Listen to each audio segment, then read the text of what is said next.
Consumer और producer cooperative society हम पहले ही पढ़ चुके हैं। अब आ जाते हैं आपकी मार्केटिंग कोऑपरेटिव सोसाइटी। ठीक है, तो जो ये सोसाइटी होती है ये आपके जैसे जो आपके स्मॉल प्रोड्यूसर होता है उनको हेल्प करती है कि उनके गुड्स की सेलिंग वगैरह में। तो आपकी मार्केटिंग जो कोऑपरेटिव सोसाइटी है ये इसलिए स्टेब्लिश्ड होती है ताकि स्मॉल प्रोड्यूसर को हेल्प कर सके उनके गुड प्रोडक्ट्स वगैरह को बेचने में। इसमें वो लोग मेंबर बनते हैं छोटे छोटे प्रोड्यूसर जो चाहते हैं कि भाई हमारे लिए तो मुश्किल हो रहा है अपना गुड्स बेचना, बट इस सोसाइटी के मेंबर बन के मतलब ये होगा कि उन्हें उनके आउटपुट के लिए एक रीजनेबल प्राइस मिल जाएगा। तो ये क्या करती है कि जो मिडिल मैन वगैरह होते हैं उनको एलिमिनेट करती है और इम्प्रूव करती है उनकी कॉम्पिटिटिव पोजीशन को मेंबर्स की, ताकि उनको एक फेवरेबल मार्केट मिल जाए अपने प्रोडक्ट के लिए। तो इतना ही नहीं, ये आपका उनके लिए बहुत सारे मार्केटिंग फंक्शन भी परफॉर्म करती है। लाइक आपका ट्रांसपोर्टेशन हो गया, वेयर हाउसिंग, पैकेजिंग, ठीक है, ताकि उनके प्रोडक्ट को बेस्ट पॉसिबल प्राइस पे बेच सके। और प्रॉफिट बाद में मेंबर्स में डिस्ट्रीब्यूट हो जाता है जो भी उनका कंट्रीब्यूशन रहता है आउटपुट में उसके अकॉर्डिंग। तो ये मतलब छोटे प्रोड्यूसर को हेल्प करती है उनको गुड्स को बेचने में बेटर प्राइस मिल सके, और मिडिल मैन को ये एलिमिनेट करती है। जैसे डायरी की कोई कोऑपरेटिव सोसाइटी हो सकती है इस तरीके से।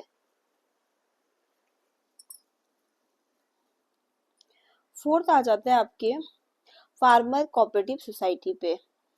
ये जो हमने एकता नगर कोऑपरेटिव सोसाइटी की स्टोरी पढ़ी थी उसमें हमने देखा भी था कि उन विलेजर्स जो है उन्होंने फार्मर ही कोऑपरेटिव सोसाइटी खोली थी क्योंकि वो फार्मिंग का काम करते हैं। तो ये सोसाइटी स्टेब्लिश होती है किस लिए, ताकि प्रोटेक्ट कर सके इंटरेस्ट फार्मर्स का।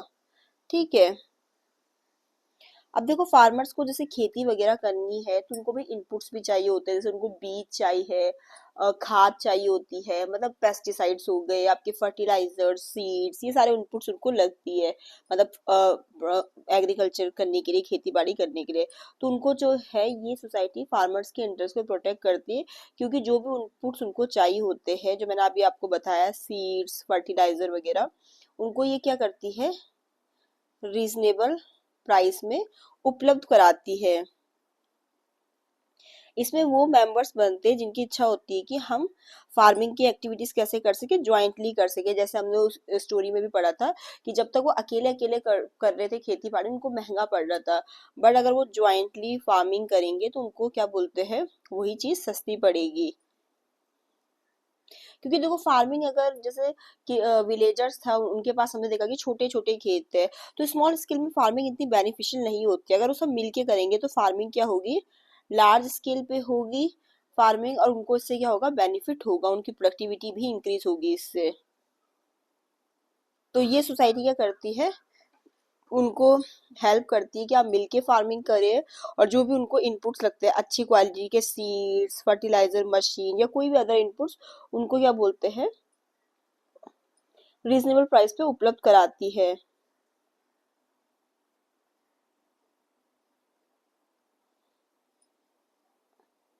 तो ये आपकी फार्मिंग कोऑपरेटिव सोसाइटी होती है जो आपके फार्मर्स के इंटरेस्ट को प्रोटेक्ट करती है, ताकि उनको जो इनपुट्स वगैरह है वो अच्छे प्राइस पे मिल सके, जो भी सीड्स, फर्टिलाइजर, मशीन वगैरह जो भी उनको लगती है वो सब उन्हें अच्छे प्राइस पे मिल सके। और जैसे इंडिया में क्या देखने के लिए मिलता है कि जो फार्मर्स हैं उनके पास क्या बोलते हैं small and fragmented land holding होती है। अब small and fragmented land holding का मतलब ये है कि किसानों के पास ना छोटे छोटे टुकड़े हैं, वो भी फ्रेगमेंटेड मतलब दूर दूर फैले, जैसे से एक छोटा सा टुकड़ा उनके पास समझ लो कि जहां पर वो रहते हैं वहां पर है, फिर कोई दूसरी जगह पे बहुत दूर है, ठीक है, इस तरीके से। अब वही टुकड़े अगर उनके पास बड़ा सा एक ही जगह में होता तो उनके लिए खेती करना आसान हो जाता। अब छोटे छोटे टुकड़ा वो भी दूर दूर फैले तो उससे क्या होता है खेती करना मुश्किल हो जाता है। तो क्या होता है कि इसमें क्या करेंगे वो कि जैसे अगर मिलके फार्मिंग करेंगे तो जैसे समझ लो आसपास 10 किसान है, सबके पास छोटे छोटे टुकड़ा है, तो उसमें मिलके फार्मिंग करेंगे तो उनको वो चीज फायदेमंद होती है। तो फार्मर कोऑपरेटिव सोसाइटी आपको किसानों को हेल्प करती है। आज हमने फार्मर्स कोऑपरेटिव सोसाइटी देखा और आपका मार्केटिंग कोऑपरेटिव सोसाइटी।